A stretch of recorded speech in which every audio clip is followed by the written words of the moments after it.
사례 연구에 대해서 우리가 같이 좀 생각을 해보도록 하겠습니다. 우리가 여러 가지 질적 연구 방법들에 대해서 생각을 해보고 있는데요.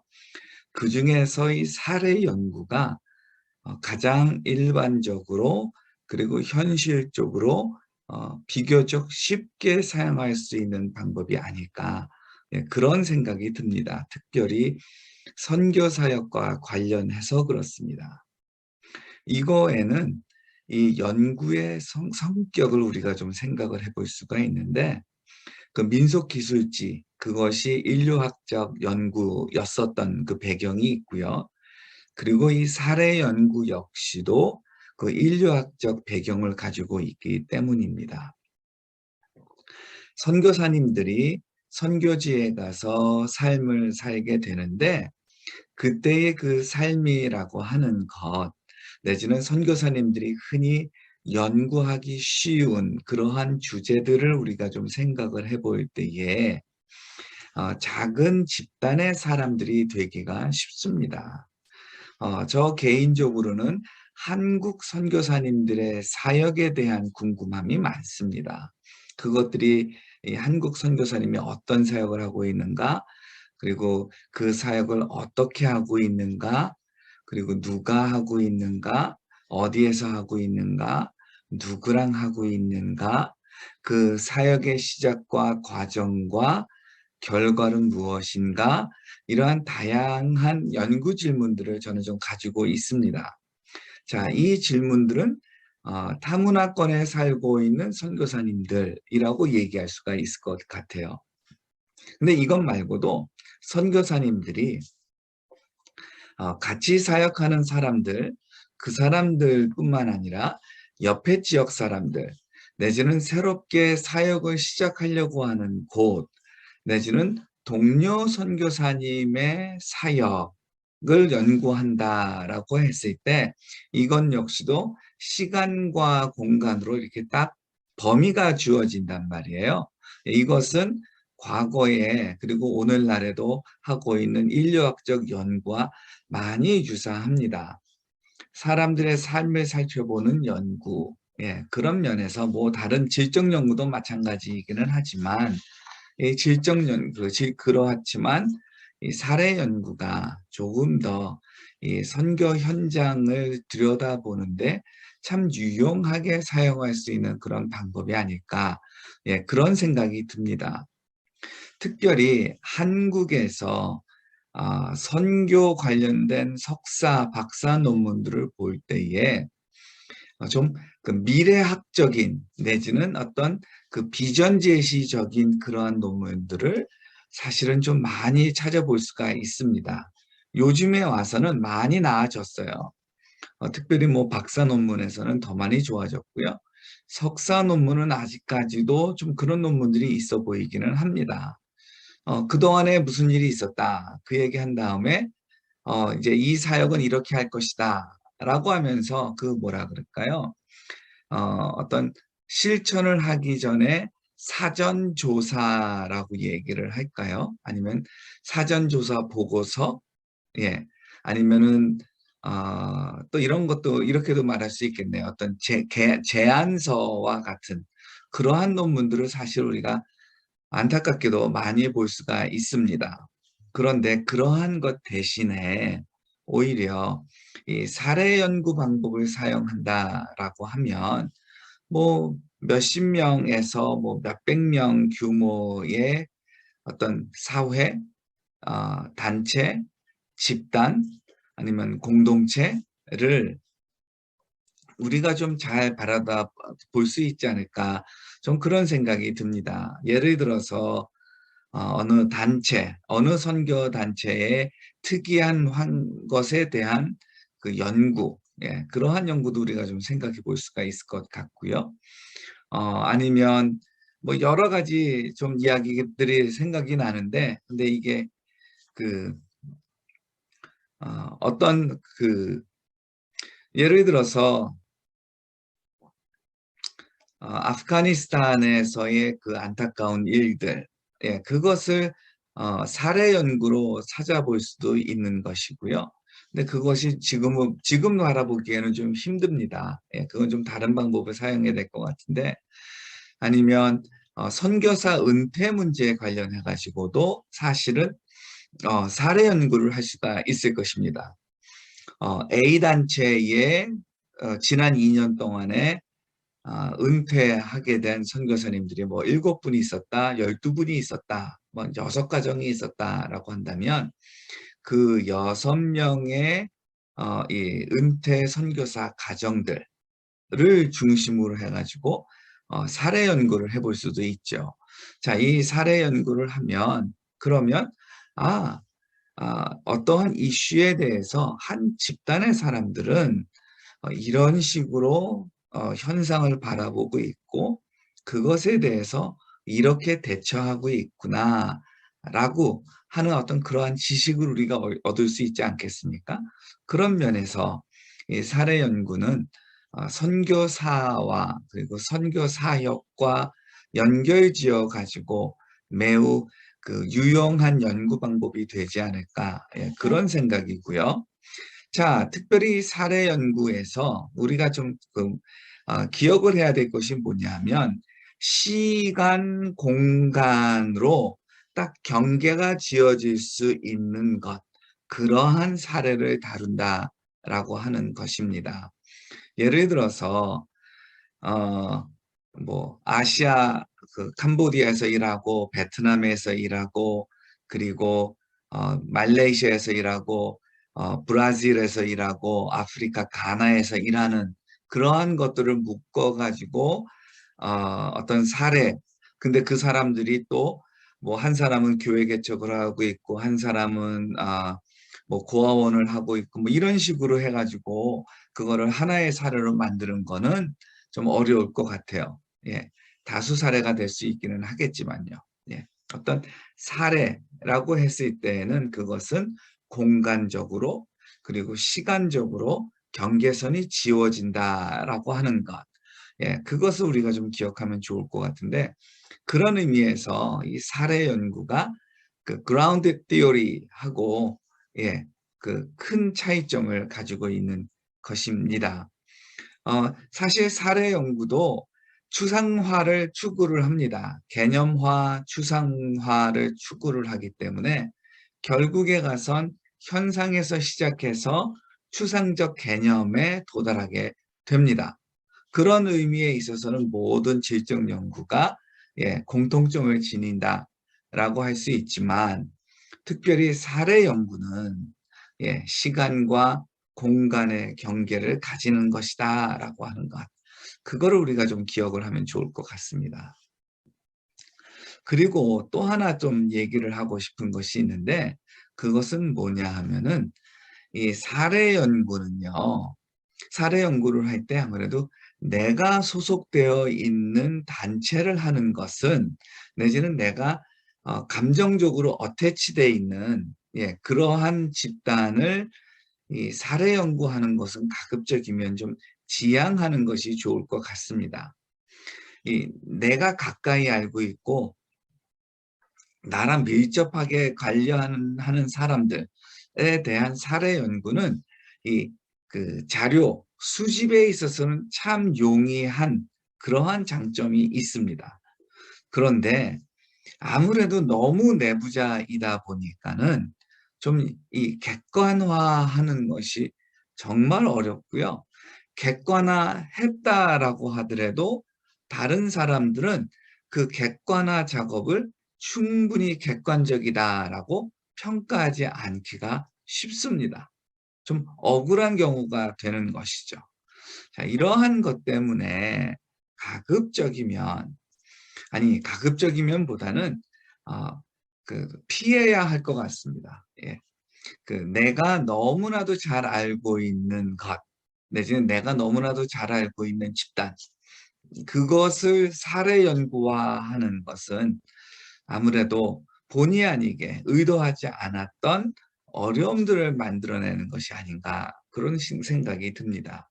그래서 아마 같은 그 조직에 속해 있다고 하더라도 예를 들어서 제가 A라고 하는 단체에 소속돼 있으면 A 단체에 네팔에서 일을 하고 있다면 적어도 A 단체에 뭐 베트남에서 일하는 사람들에 대한 사례 연구를 하면은 어떨까 그런 생각이 들고요.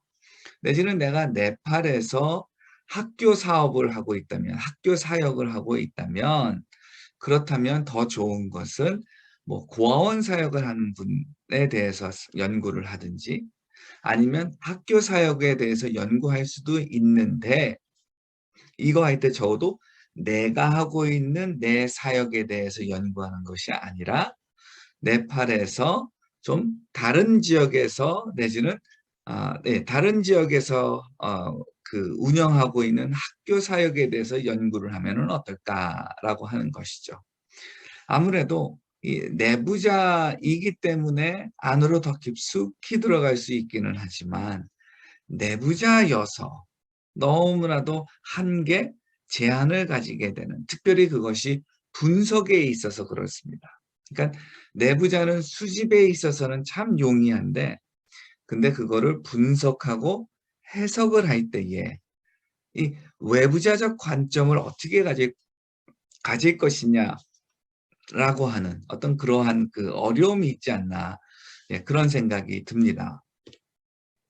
자, 세 번째로 또 어떤 거를 좀 여러분하고 좀 나눠보자 하냐면은 이 사례 연구에 대한 이 철학적 그 차이점들이 좀 있습니다. 사람들에 따라서 연구들에 따라서 이 사례 연구가 동일하게 일어나는 것이 아니라 좀 다양하게 일어날 수가 있는데 그 사례 연구의 철학적 입장이 다르면 그 사례 연구는 과연 어떻게 나타날 것인가에 대해서 좀 더 이야기해 보도록 하겠습니다.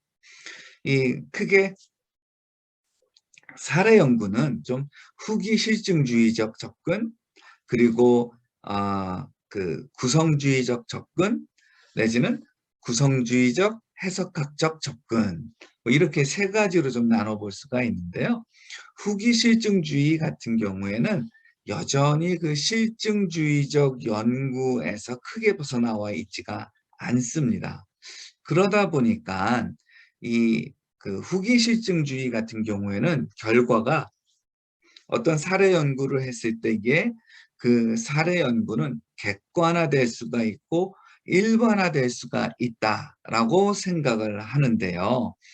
이것의 가장 대표적인 그 학자는 인이라고 하는 사람입니다. Y-I-N 성이 그 이인이라고 하는 분인데 이 이인이라고 하는 이 그 질적 연구 방법론자 같은 경우에는 이 그 사례 연구는 후기 실증주의적 연구로서 그 객관적인 그러한 내용들을 도출해낼 수 있다. 이렇게 이야기를 하고요. 그러다 보면 어떻게 되겠습니까? 자료 역시도 어떤 그 양적 연구처럼 하려고 하고요. 양적 연구처럼 한다라고 하는 말은 아무래도 좀 더 다양한 자료들을 다루려고 하고 그리고 이 자료들에 대해서도 수치화하는 그러한 노력들이 있다라고 하는 것이죠. 자, 두 번째로 이 미리엄이라고 하는 그 학자 같은 경우에는 구성주의적 접근을 합니다. 그러니까 어떤 한 사례에 대해서 연구를 한다라고 하는 것은 사회적으로 그리고 경험적으로 만들어진 의미와 이해를 통해 가지고 그 실제가 구성이 된다라고 생각을 하고요. 그러다 보니까 이 사례 연구가 추구하는 것은 그 사례의 해석입니다. 왜 그런 일이 있었는지에 대한 그 이유를 밝히는 것. 그리고 그것이 어떤 의미가 있는지 하는 그 해석적인 것. 그러한 내용들을 추구를 하게 되는 것이죠. 그러니까 그 기술을 그 객관적 기술 내지는 어떤 그 현상에 대한 서술 묘사들을 자세하게 하는데 그것에 바탕을 두어서 어떤 분석과 해석에 그 강조를 두는 것, 그거를 그 구성주의적 그 접근이다라고 얘기할 수가 있을 것 같고요. 그리고 스테이크 같은 경우에는 구성주의적이면서 해석주의적인 그런 관점을 가지게 되는데 이 사례 연구는 질적 연구다라고 얘기를 합니다. 사례 연구는 질적 연구로서 예, 어떤 의미를 찾아가는 것이다라고 얘기를 합니다. 이때에 있어서 연구자는 해석적 역할을 감당하는 것이다 라고 하는 거예요. 그래서 연구자는 참여자의 삶과 내지는 참여자와의 면담 속에서도 서로 그 상호 교환이라고 하는 것이 있어야 되는 것이고요. 그래서 연구자와 참여자가 같이 지식을 발견하고 또 새로운 지식을 만들어 나가는 것이다 라고 이야기를 합니다. 자, 그러다 보니까 뭐예요? 실제로 무슨 일이 어떻게 일어났는가라고 하는 것. 뭐 중요하지 않은 것이 아니지만 그거보다 더 중요한 건 뭐냐면 그래서 그 사례가 가지고 있는 의미가 무엇이냐라고 하는 것. 그것에 더 큰 그 방점이 찍혀 있다라고 하는 것입니다. 그러니까 이 사례 연구도 예, 그 뭐 일반성, 객관성을 추구하는 관점에서 될 수도 있고요. 일반적, 객관적의 의미가 아니라 특수적이면서 고유적인 의미를 찾아가는 연구가 될 수도 있는 것입니다. 예. 자, 그랬을 때 여전히 동일한 건 뭐예요? 그 현상에 대한 묘사라고 하는 것, 내지는 사례에 대한 묘사라고 하는 것, 그것은 동일합니다. 그것은 동일한데, 다만 그 동일한 묘사 이후에 그 해석을 우리가 어떻게 볼 것이냐라고 하는 것. 거기에 있어서 이 철학적 바탕이 무엇이냐에 대해서 좀 생각이 달라질 수가 있을 것 같습니다. 그러니까 여러분이 사례 연구를 한다라고 했을 때 여러분이 그 강조를 두는 것이 무엇일 것 같습니까? 예. 여러분이 강조를 두는 것이 현상에 대한 묘사, 예. 물론 그것만으로는 질적 연구라고 말할 수가 없습니다. 예. 현상에 대한 묘사, 아주 자세한 두터운 묘사가 중요하다라고 하는 것인지 아니면 자세한 묘사와 함께 그 해석이라고 하는 것. 이것이 그래서 참여자와 이 연구자에게 어떤 의미를 가지고 있는지에 대해 더 면밀하게 살펴보는 것이 더 의미 있는 연구 활동이다. 뭐 이렇게 생각을 한다면 벌써 좀 이 철학적 접근이 다른 것이고요. 그러면 아무래도 기술 방식에 있어서도 좀 달라질 수가 있는 것이고요. 동일한 소재에 대한 연구라고 할지라도 그 연구 결과는 조금 좀 다를 수가 있는 것이죠. 자, 이것이 질적 연구다라고 얘기하는 것입니다. 이 질적 연구는 숫자로서 더하기 빼기 해서 일반적으로 나오는, 객관적으로 나오는 내지는 반복적으로 나오는 그 내용과 다릅니다. 오히려 그거보다는 현상에 대해서 이해를 돕고 그리고 그것이 우리에게 무슨 의미가 있는지에 대해서 이야기하는 것. 그것이 바로 이 그 질적 연구다라고 얘기할 수 있고요. 사례 연구 역시도 그렇다라고 하는 것입니다. 제가 일부러 이 여러 가지 그 질적 연구 방법들에 대해서 그 체계적으로 말하지를 않고요. 저 나름대로는 우리 원우들이 다루지 않을 만한 내용들을 내지는 덜 다룰 만한 내용들을 중점적으로 다루었습니다. 왜냐하면 원우들이 발표하는 그 과정을 통해 가지고 충분히 접할 수가 있을 것 같아서 중복되게 하지 않기 위해 가지고요. 오히려 좀 다른 어프로치들 내지는 덜 준비했을 그런 내용들 그것들을 중심으로 했습니다. 자, 그 질적 연구에서 그, 그 문화기술지 그리고 근거이론 그리고 사례 연구라고 하는 것, 요 세 가지는 아주 유용하게 잘 사용될 수 있지 않을까 싶고요. 그리고 내러티브 역시도 마찬가지입니다. 그리고 사람들의 그 심리에 대해서 연구를 한다? 그러면 가장 적절한 게 무엇이겠습니까? 현상학이 되겠죠. 예. 자, 그러면 한번 우리 또 수업 시간에 질문들을 가지고 이 대화를 나누도록 하겠습니다.